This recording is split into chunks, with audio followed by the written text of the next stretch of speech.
tells Viru and Jay, after he's got them beaten up by his friends and by his people, to test whether he was right in calling them here, and he said, "मैंने कोई गलती तो नहीं की तुमको बुला के." And as he goes away, Viru says, "एक गलती जरूर की ठाकुर, तिजोरी खोल के दिखा दी." So here I'm not referring to your treasury or your finance. I'm referring आपके दिल की तिजोरी आपने खोल के दिखा दी. And you can be sure, I'm a screenwriter. We will exploit you. We will continue to do that. And I will say the same thing to the jury. आपने भी अपने दिल की तिजोरी खोल के दिखा दी हमको. अब हम आपको छोड़ेंगे नहीं. Okay. I actually have to introduce Aamir. I mean, all of you know who Aamir is, but what I have to introduce about him is not merely his canniness or his astuteness at being able to pick scripts well, which he has done. I mean, he's known for that. I mean, his whole concentration is always on the script, and if the script doesn't work, no matter how big the director is, he never takes on that project. Okay, nothing else matters to him if the script doesn't work. And yet I also have to tell you that he's been a writer. He's written several scripts, I mean, co-written, but he's contributed full drafts to Jo Jeeta Wahi Sikandar, Hum Hai Rahi Pyar Ke, with Robin. There was a third one. QSQT, of course. QSQT is what. So these are, I mean, and the point is that I worked with him on 2 films. One, unfortunately, didn't get made because he was doing something else, which is salute. But in Gulam, I mean, I wrote 21 drafts. Okay, and each one of those drafts, he was happy to discuss each one of them. And it was an arduous discussion, but the fact is that I also could not come away without sort of really the admiration, not just for his canniness, not just for his intelligence in the way in which he was able to analyze and respond to scripts, but also the tenacity with which, that conviction which he hung on to. And I realized that this is what makes an achiever. So I just wanted to sort of underline that it has actually been, I mean, Aamir has been a person who has all along in his career been involved with screenwriting, and he's been one of our greatest supporters. Can't thank you enough, Aamir. Please, again, deeply heartfelt sense of gratitude towards you, and I invite you to the stage, please.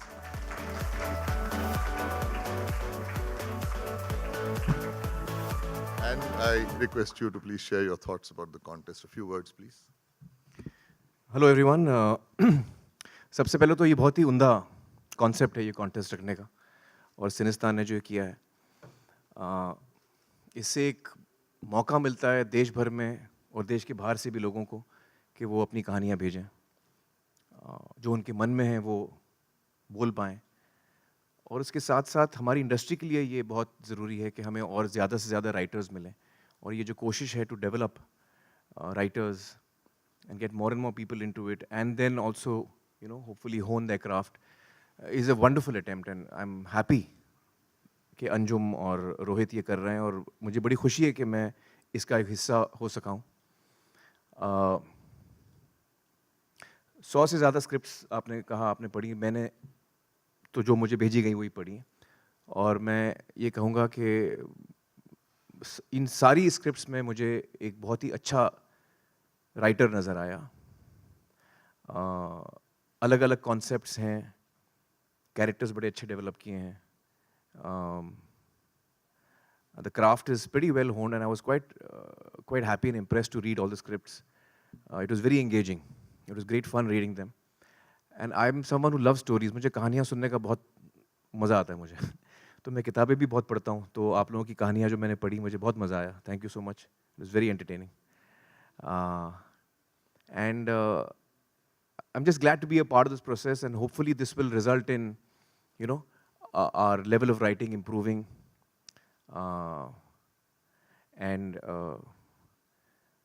it's something that certainly we need to pay more attention to. And I think जो हम लोग value देते हैं writing को, वो हर तरीके से देना हमें, ना सिर्फ हमें writers को ज़्यादा इज्जत देनी चाहिए, लेकिन हमको writers को ज़्यादा पैसे भी देने चाहिए. And I think that is something that is very important. So, हाँ, दिल की बात बोलिए. फिर से ना सिर्फ इज्जत लेकिन पैसे भी मिलने चाहिए राइटर्स को ठीक से। और मैं आपको एक बात बता दूं, हमारे जो मेरी प्रोडक्शन है, किरण और मेरी आमिर खान प्रोडक्शन, उसमें राइटर का नाम जो है ना, वो सेकंड आता है। पहले जो आता है नाम वो डायरेक्टर का आता है, और प्रोड्यूसर का नाम थर्ड आता है। We always put our name after the writer, and certainly we make sure that we compensate the writer to the satisfaction of the writer. And at times we have even paid them more than what they wanted. Uh, so this is something that I would strongly recommend to producers, that you must give the value to the writer. एक कहानी की वजह से ही हम सब उस film के साथ जुड़ते हैं, तो उस चीज़ का हमें पूरा एहसास होना चाहिए और उस चीज़ को हमें पूरी इज्जत देनी चाहिए। Thank you so much.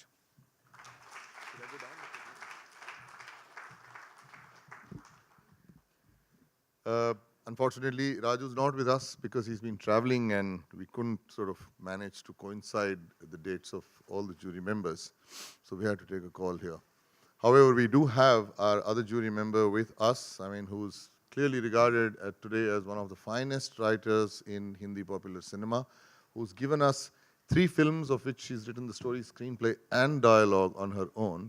And all 3 of them have been based on extremely unusual premises, with the worlds that she's created within each film being palpably real.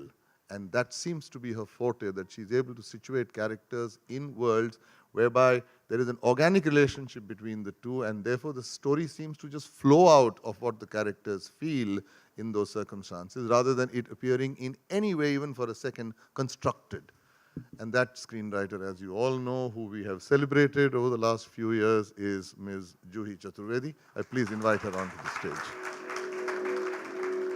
And Juhi, a few words.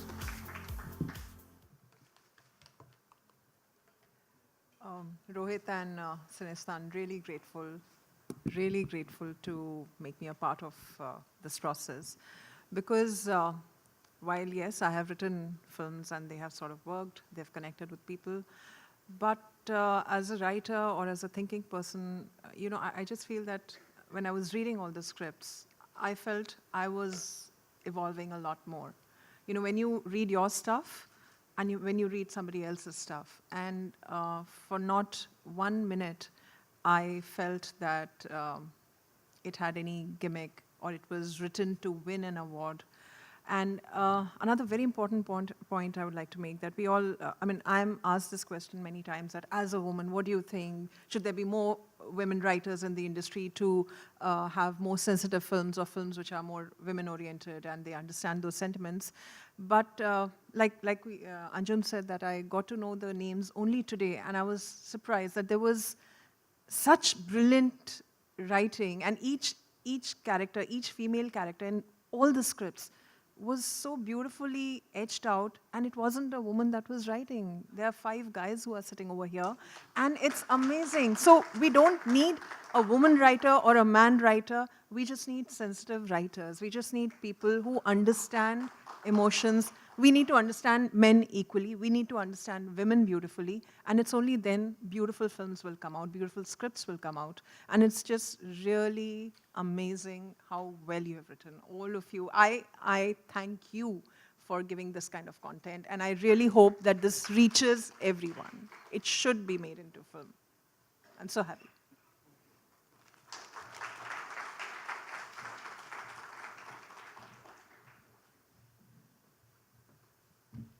Moving on to the main agenda of the evening, let us look at our 5 finalists who are already winners, having reached this stage of the competition. Earlier during the day, we've had studios and production houses meet these finalists for pitch sessions. We have our fingers crossed that all these stories reach the silver screen, and wish the 5 contestants all the best. And I request Anjum, Rajabali to introduce the stories of our 5 finalist scriptwriters.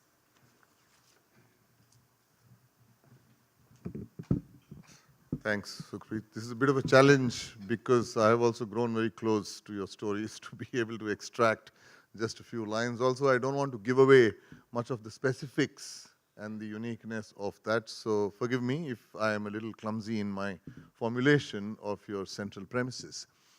See, one of the media persons did ask us, what is it that you were actually looking for? many things, but primarily originality.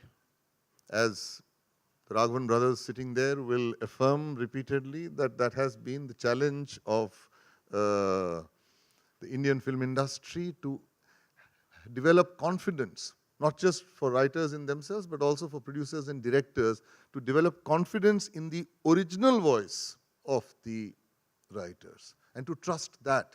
One doesn't have to necessarily be driven by precedent, because it has worked earlier, then we should do something similar, because then it'll work. Because that is not storytelling. I mean, that is like, following some, there's a precedent-driven industry, unfortunately, which is what we seem to have become in a large part. This whole contest also has been an attempt to break that down. I can say with full confidence that these 5 are original voices. They have an original style. They have not, actually, you don't find a resonance of anything which I have read or seen in their work. Let me take it up one by one as they are sitting there in that order. The first person sitting there, and if you can also get up and just greet the crowd, that will be nice, is Biplab Goswami, who has come from Kolkata. Biplab's script is called Two Brides, and it has a fantastic hook, which all of us read it and instantly fell in love with, which is about 2 brides getting exchanged. Okay? And all hell breaks loose after that.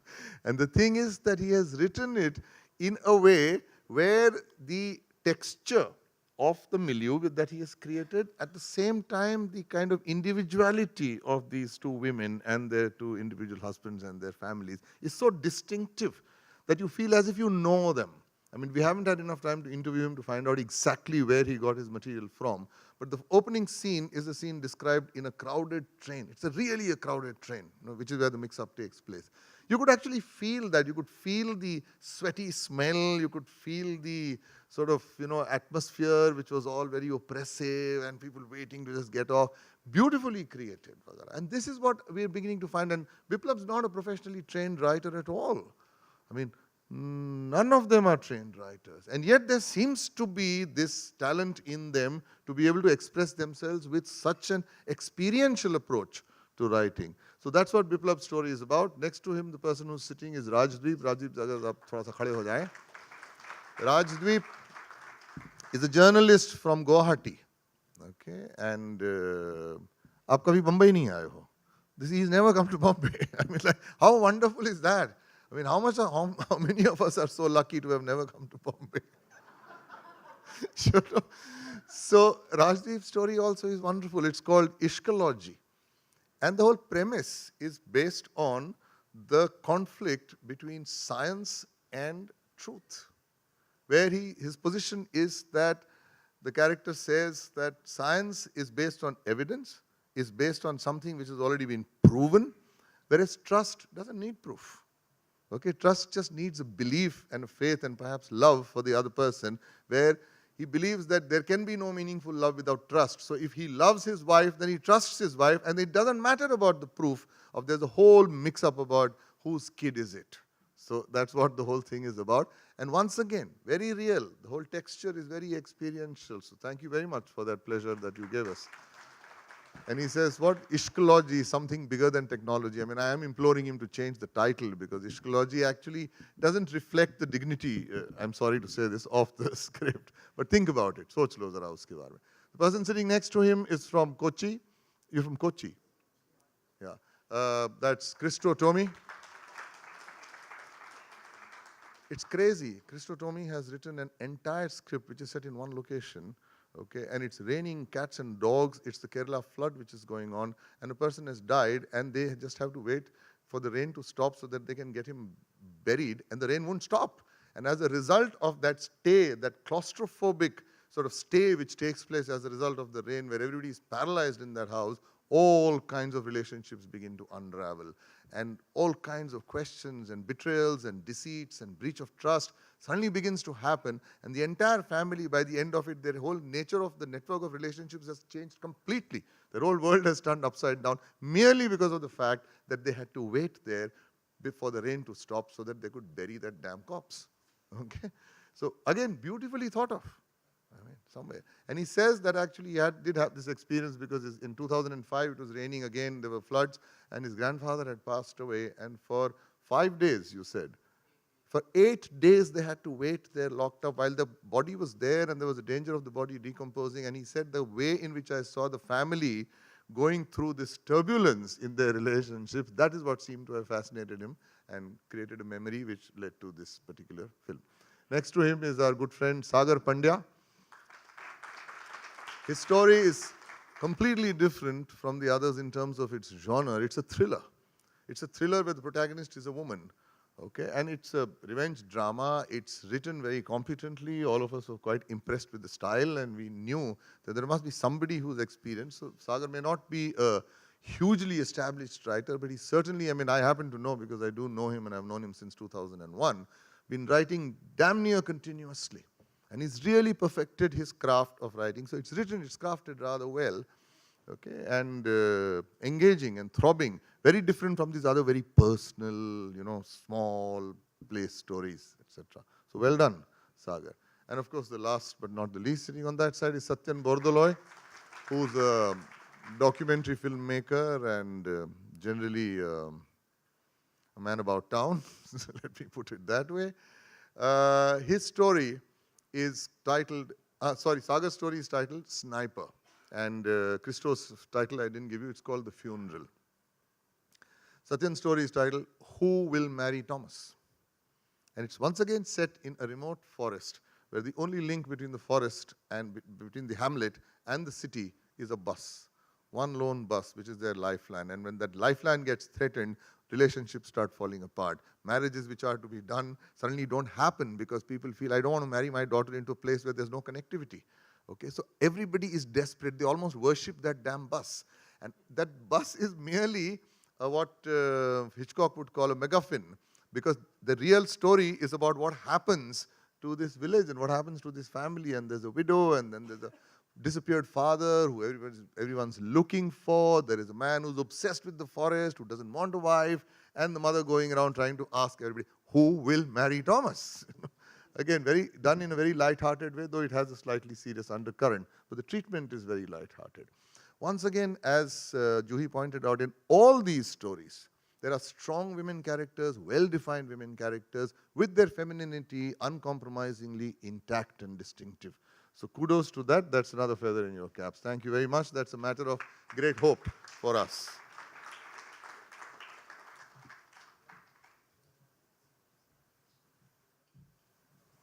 Thank you, Anjum. Now the question which every aspiring scriptwriter wants to know the answer to. Why these 5? What sets them apart from thousands of others?